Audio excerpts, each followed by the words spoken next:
Good morning students. आज की इस वीडियो में हम ग्रीन हाउस इफ़ेक्ट के बारे में जानेंगे। General introduction of green house effect और ग्रीन हाउस गैसेस के बारे में जानेंगे कि ग्रीन हाउस गैसेस जो होती हैं कितने टाइप की होती हैं, उनका सोर्स क्या है, सिंक क्या है और उनका क्लाइमेट के ऊपर उनका क्या इफ़ेक्ट होता है और ग्रीन हाउस इफ़ेक्ट के अंदर उनका क्या कंट्रीब्यूशन है।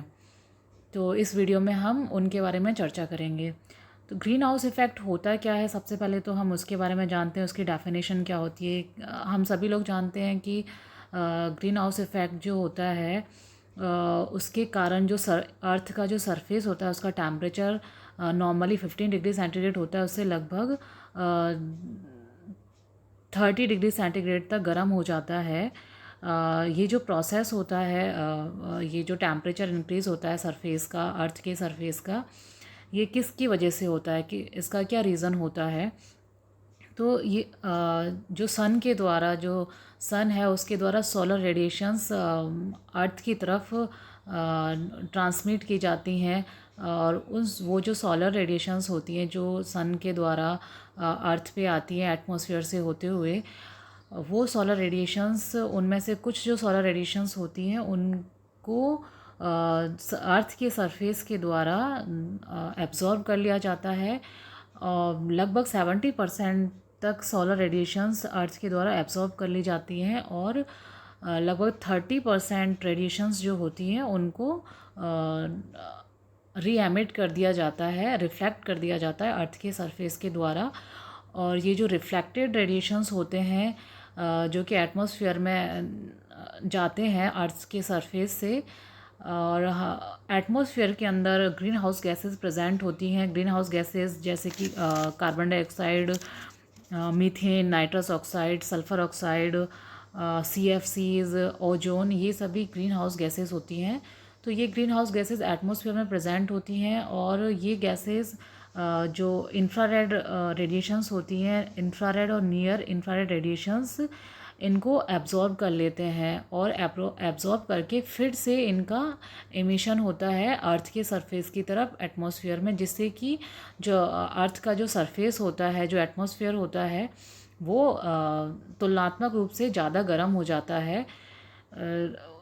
तो ये जो इफ़ेक्ट होता है, कंप्लीट इफ़ेक्ट, इसे ग्रीन हाउस इफ़ेक्ट कहा जाता है, जिसके कारण कि पृथ्वी का टेम्परेचर, सरफेस का टेम्परेचर जो होता है वो इंक्रीज़ हो जाता है। जो इंफ्रारेड रेडिएशंस होती हैं जो कि सूरज के द्वारा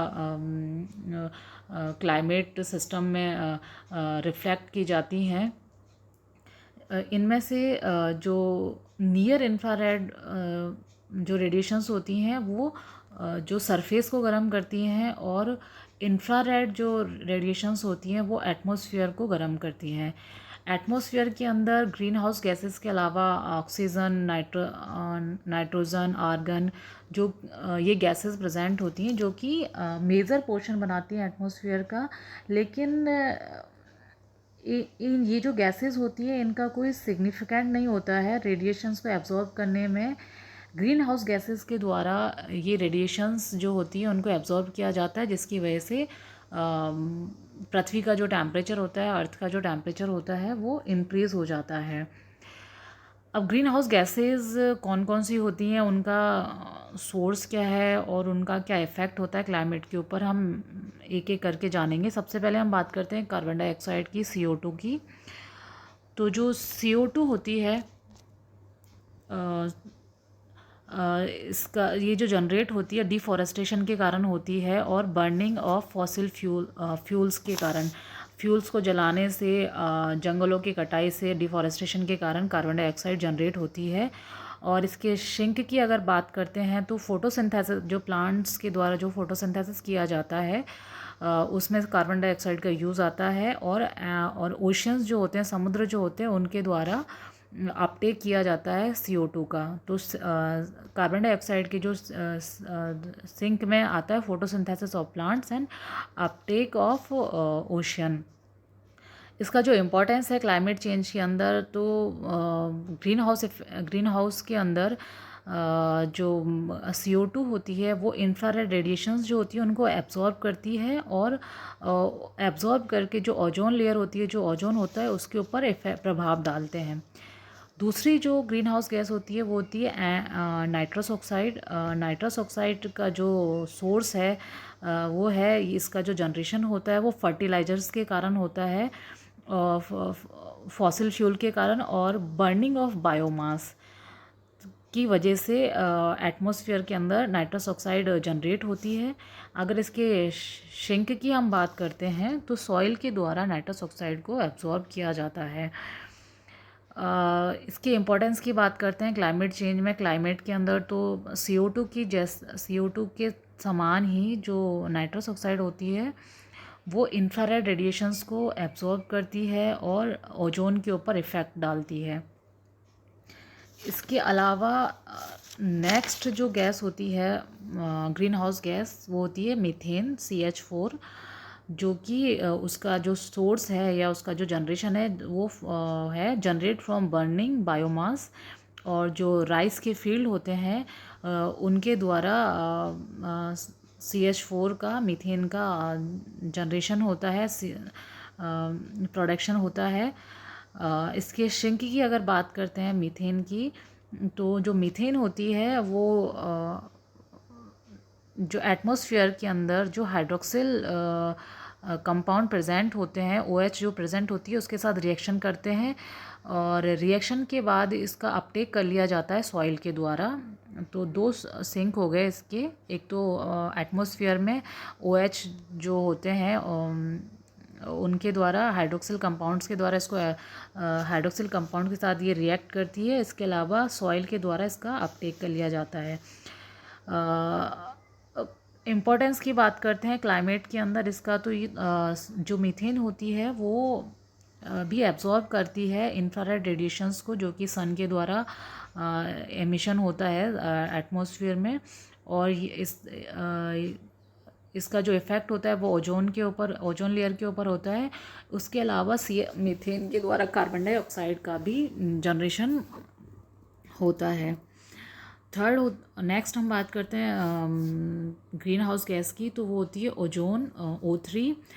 तो इसका जो सोर्स है, इसका जो जनरेशन होता है वो फोटोकेमिकल रिएक्शन के द्वारा ओजोन का जनरेशन होता है। उसके अलावा इसके श्रिंक की बात करते हैं तो ये कैटालिटिक रिएक्शंस में काम आती है। और इसके इम्पोर्टेंस की अगर हम बात करते हैं तो जो ओजोन होती है वो इंफ्रारेड रेडिएशंस को एब्जॉर्ब करती है। इसके अलावा अल्ट्रा वायलेट रेडिएशंस जो होती हैं उनको एब्जॉर्ब करती है। नेक्स्ट जो गैस होती है ग्रीन हाउस गैस वो है सल्फ़र ऑक्साइड, SO2।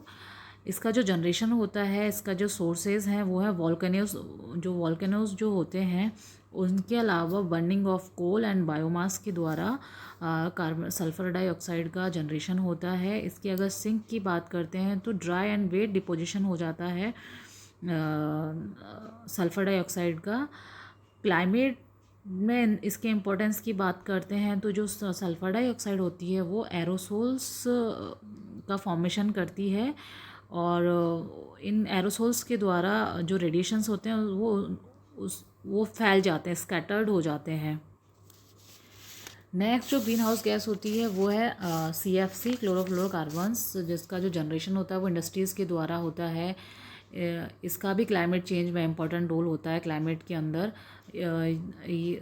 जैसा कि ये भी एक ग्रीन हाउस गैस है, तो सूरज के द्वारा जो इंफ्रारेड रेडिएशंस आती हैं अर्थ की तरफ उनको एब्जॉर्ब करती है, और उनको एब्जॉर्ब करके ओजोन के ऊपर इसका इफ़ेक्ट होता है। जो ओजोन लेयर होती है उसके ऊपर ये प्रभाव डालती हैं।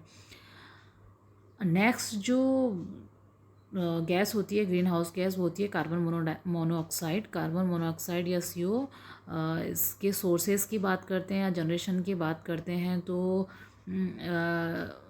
इसका जो जनरेशन होता है वो प्लांट्स के द्वारा इसका एमिशन होता है, generated from emission of plants and industries. तो ये कार्बन मोनोऑक्साइड के सोर्सेज होते हैं। सिंक की अगर हम बात करते हैं तो जो कार्बन मोनोऑक्साइड होती है वो OH जो कंपाउंड होते हैं उनके साथ रिएक्शंस शो करती है, और उसके अलावा सॉइल के द्वारा इसका अपटेक कर लिया जाता है। तो इसके इम्पोर्टेंस की बात करते हैं। कार्बन मोनोऑक्साइड का जो इम्पोर्टेंस होता है क्लाइमेट चेंज के अंदर या ग्रीन हाउस इफ़ेक्ट के अंदर, तो कार्बन मोनोऑक्साइड से कार्बन डाइऑक्साइड जनरेट होती है जो कि एक ग्रीन हाउस गैस है, और उसके अलावा जो OH साइकिल होता है उसको भी ये प्रभावित करती है कार्बन मोनोऑक्साइड। तो ये सभी गैसेस जो होती हैं ग्रीन हाउस गैसेस होती हैं, ये ग्रीन हाउस गैसेस एटमॉस्फेयर के अंदर प्रेजेंट होती हैं, और ये ग्रीन हाउस गैसेस जो सोलर रेडिएशन होती है उस जो कि पृथ्वी से के द्वारा जिसका रिफ्लेक्शन किया जाता है, जो पृथ्वी से जो रिफ्लेक्ट होती है उनको एब्जॉर्ब कर लेती है infrared and near infrared radiations को, और जिसके कारण कि पृथ्वी का टेम्परेचर इंक्रीज़ हो जाता है। ग्रीन हाउस इफ़ेक्ट की अगर एडवांटेज की बात करें तो इसके कुछ एडवांटेज भी हैं क्लाइमेट चेंज के अलावा इसके कुछ एडवांटेजेस भी हैं। उसमें सबसे पहला तो एग्जिस्टेंस ऑफ लाइफ, जो कि जिसके लिए कि टेम्परेचर इम्पॉर्टेंट होता है। उसके अलावा मेंटेनिंग अर्थ टेम्परेचर, पृथ्वी का टेम्परेचर भी मेंटेन किया जाता है। उसके अलावा filter unwanted solar energy, solar power water heater use the green house effect to heat water. इसके अलावा एक और एडवांटेज होता है इसका कि maintaining the water level and restrict the ice melting. Green house effect के द्वारा जो वाटर का लेवल होता है, पृथ्वी पर जो पानी है उसका जो लेवल है उसको मेंटेन किया जाता है। और जो आइस है उसको मेल्ट होने उस रिस्ट्रिक्ट किया जाता है आइस मेल्टिंग को। तो ये कुछ एडवांटेज होते हैं ग्रीन हाउस इफ़ेक्ट के।